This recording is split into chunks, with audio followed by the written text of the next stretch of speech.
Friends, welcome to defence matrix. तो दो काफ़ी इंपॉर्टेंट अपडेट्स हैं जिनको हम आज के इस वीडियो में डिस्कस करने वाले हैं। पहला जो अपडेट है ये आईआईटी कानपुर की साइट से आ रहा है और ये एक काफ़ी बड़ी अचीवमेंट है।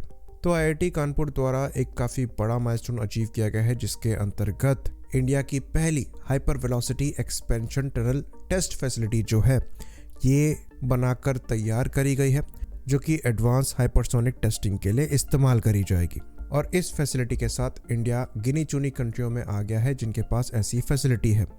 तो यहाँ पर जो फ्लाइट स्पीड है ये 3 से 10 किलोमीटर पर सेकेंड, या फिर अगर मैक में कहें तो मैक 8 से मैक 29 के अप्रॉक्स फ्लाइट स्पीड को जनरेट करने में सक्षम होगी, जो कि एटमॉस्फेयर री एंट्री की कंडीशन को सिमुलेट करेगा। और ये डीआरडीओ के लिए इम्पोर्टेंट है ही, हमारी हाइपरसोनिक क्रूज मिसाइल्स के टेस्ट के लिए, साथ ही साथ ये इसरो के गगनयान जैसे मिशंस के लिए भी इम्पोर्टेंट रहेगा। तो ये एक 24 मीटर लॉन्ग फैसिलिटी है जिसको इंडिजिनसली डिजाइंड और डेवलप किया गया है और करीबन 3 साल का समय यहाँ पर लगा है। और प्रॉपर फंडिंग जो है ये गवर्नमेंट ऑफ इंडिया द्वारा और एसोसिएटेड एजेंसीज द्वारा इंश्योर करी गई। तो इस S2 फैसिलिटी का जो निकनेम है ये जिगर थंडा दिया गया है। और ये टेस्ट फैसिलिटी हमारे लिए फ्यूचर में हाइपरसोनिक टेक्नोलॉजी के डेवलपमेंट को लेकर काफ़ी ज़्यादा क्रिटिकल होने वाली है। तो ये ज़्यादा मीडिया में डिस्कस्ड नहीं होगी पर काफ़ी ज़्यादा यूज़फुल होने वाली है। बाकी अगली रिपोर्ट की बात करें तो ये द हिंदुस्तान टाइम्स द्वारा रिपोर्ट किया गया है कि रशिया द्वारा जो इंडिया को SU-75 प्रपोज किया गया है, इस प्रपोजल को वो और इंटरेस्टिंग बनाने के लिए इंडिया के लिए कॉस्ट स्लैश किया जा सकता है, वो भी फीडबैक पर बेस्ड होकर। अब ये फीडबैक इंडिया की साइड से आया है या दूसरे कस्टमर्स की साइड से आया है, ये चीज़ क्लियर नहीं है। तो डेफिनेटली इंडिया द्वारा SU-75 को लेकर बहुत ज़्यादा इंटरेस्ट शोकेस नहीं किया गया है, जिसकी वजह से रशिया द्वारा यहाँ पर चेंजेस किए जा रहे हैं ताकि इंडिया को वो नेगोशिएटिंग टेबल पर ला सकें और बातें आगे बढ़ सकें। क्योंकि रशिया के अगर आप रिसेंटली टाइम में देखेंगे तो इनके जो 5th जनरेशन फाइटर है जिसमें SU-57 शामिल है, इसमें भी इस एयरक्राफ्ट की सेल को लेकर रशिया को ज़्यादा सक्सेस नहीं मिली है। इवन ये अपने MiG-35 को भी कहीं एक्सपोर्ट नहीं कर पाए हैं।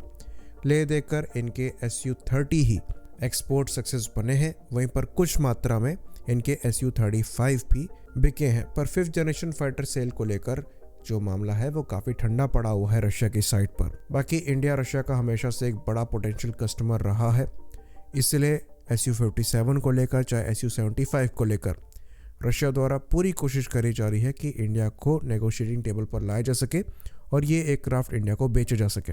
बाकी यहाँ पर जो SU-75 के प्राइस को कम करने की बात करी जा रही है तो ये वैसे ही काफ़ी ज़्यादा चीप है।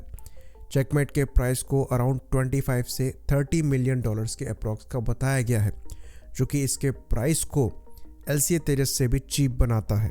बाकी यहाँ पर प्रोजेक्ट R&D में बहुत ज़्यादा खर्च नहीं हुआ होगा क्योंकि काफ़ी टेक्नोलॉजी ये SU-57 के प्रोग्राम से बोरो करता है। इवन इंजन भी SU-57 का इजदिली 30 या फिर AL-51 होने वाला है, जिसको लेकर हाल ही में ऐसा बताया जा रहा है कि इसके इंजन की टेस्टिंग में सेटिस्फैक्ट्री रिजल्ट मिले हैं और ये पिछले रशियन इंजन से ज़्यादा रिलायबल भी है और इजी टू मेंटेन भी है। खैर इसकी जो फर्स्ट फ्लाइट है ये पिछले साल ही होनी थी, पर अब ऐसा मानकर चला जा रहा है कि इस साल हो सकती है। और यहाँ पर डेवलपमेंट टाइम बहुत ज़्यादा नहीं लगना चाहिए क्योंकि जैसा कि हमने बताया कई टेक्नोलॉजीज ये SU-57 के प्रोग्राम से बोरो कर रहा है। तो अगर पाकिस्तान द्वारा चाइना से J-31 फाइटर लिए जाते हैं तो उनके अगेंस्ट में 5th जनरेशन प्लेटफॉर्म के तौर पर SU-75 एक बढ़िया ऑप्शन हो सकता है, क्योंकि AMCA अभी एक दशक दूर है। और SU-75 की बात करें तो 2027 में सर्विस में इंडक्ट करने का प्लान इसे रशिया द्वारा किया जा रहा है, ऑल्दो यहाँ पर समय भी लग सकता है। और जहाँ तक बात रही J-31 की तो ये भी पाकिस्तान को इसी टाइम पीरियड के अराउंड ही मिल पाएगा।